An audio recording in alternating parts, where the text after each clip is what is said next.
एक बच्चे ने सवाल किया है कि why Venus is the hottest planet, why not Mercury is the hottest planet. इस सवाल का जवाब देने से पहले आपको कुछ चीज़ें आपको पता होना चाहिए, जैसे green house gases. Green house gases का काम होता है हीट को ट्रैप कर लेना या फिर एब्जॉर्ब कर लेना। ठीक है, तो अब अगर ये सन है और ये हमारा छोटा सा मरकरी और एक वेनस है। वेनस का साइज जो है वो बिल्कुल सेम होता है अर्थ के बराबर।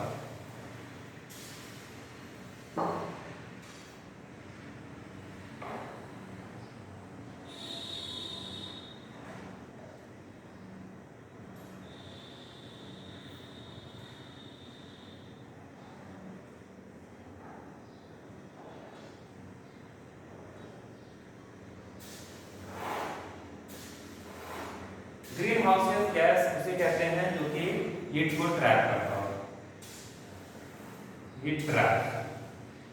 और कुछ ग्रीन हाउस गैस हमारे अर्थ में भी मौजूद है, जैसे कार्बन डाइऑक्साइड, और वो करीबन 1% के आसपास है, उससे कम है। जबकि वेनस में यही CO2 गैस पूरे एटमॉस्फेयर पे मौजूद है ना, हर जगह पे। यहाँ पर एक थिक एटमॉस्फेयर है, इसलिए हम इसको कहते हैं डेंस एटमॉस्फेयर। डेंस एटमॉस्फेयर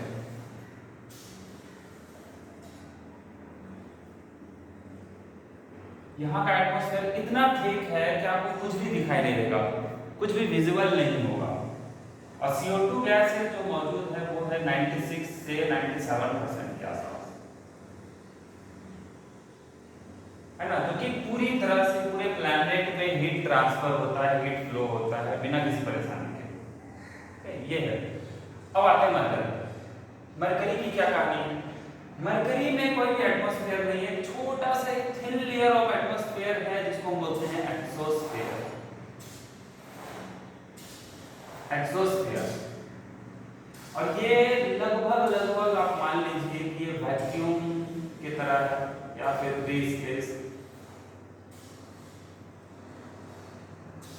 तो यहाँ पर एटमॉस्फेयर उतना है नहीं, और जो टेम्परेचर फ्लक्चुएशन है, भले ही वो सन के बहुत नजदीक हो, पर जब हीट आती है तो वो रिफ्लेक्ट भी कर जाती है। तो यहाँ पर टेम्परेचर फ्लक्चुएशन बहुत ज्यादा देखने को मिलेगा।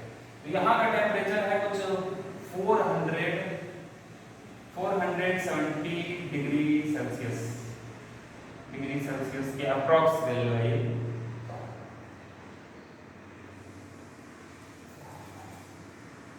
दूसरी बात यहाँ पर डेंस एटमॉस्फेयर तो है ही, और यहाँ पर एटमॉस्फेरिक प्रेशर बहुत हाई है, हाई एटमॉस्फेरिक प्रेशर।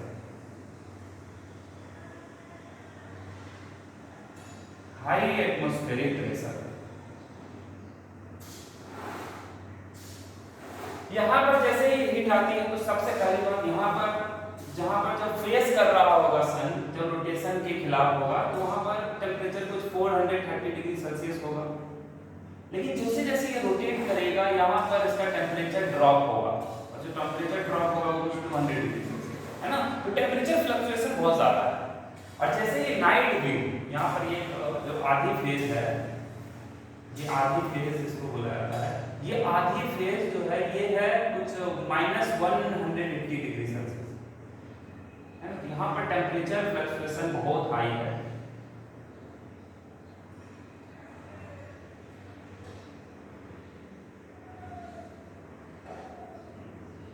सो हाई। तो ओवरऑल मिला करके ऐसा फील होता है या फिर ऐसा है कि यहाँ जो वेनस का जो एटमॉस्फेयर है, और यहाँ जो प्रेशर है, और जो डेंस एटमॉस्फेयर है, एक और चीज यहाँ पर जो क्लाउड है, यहाँ पर एक क्लाउड जो है वो कुछ सल्फरिक एसिड होता है। यहाँ पर जो क्लाउड्स है वो मोस्टली सल्फरिक एसिड है,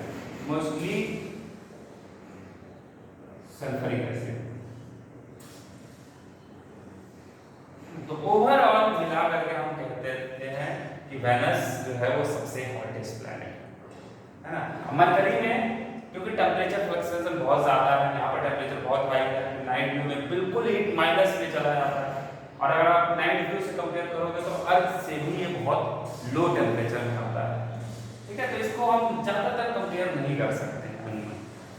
इसीलिए आप अर्थ देखोगे तो बहुत पहले जब 20 साल या 30 साल पहले वहाँ पर टेम्परेचर थोड़ा कम था, फिर अभी टेम्परेचर बहुत हाई हो गया है, यही ग्रीन हाउस गैस के वजह से, है ना। तो कई बार हम इसको बोलते हैं ग्रीन हाउस गैस इफेक्ट, ये टर्म बहुत यूज होता है, ग्रीन हाउस इफेक्ट।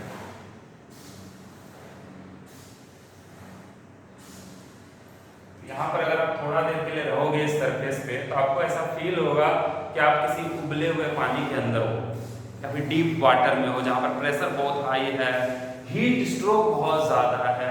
यहाँ पर भी है हीट स्ट्रोक, पर यहाँ पर क्या है, यहाँ पर कोई एटमॉस्फेयर नहीं है, तो यहाँ पर प्रेशर नहीं है।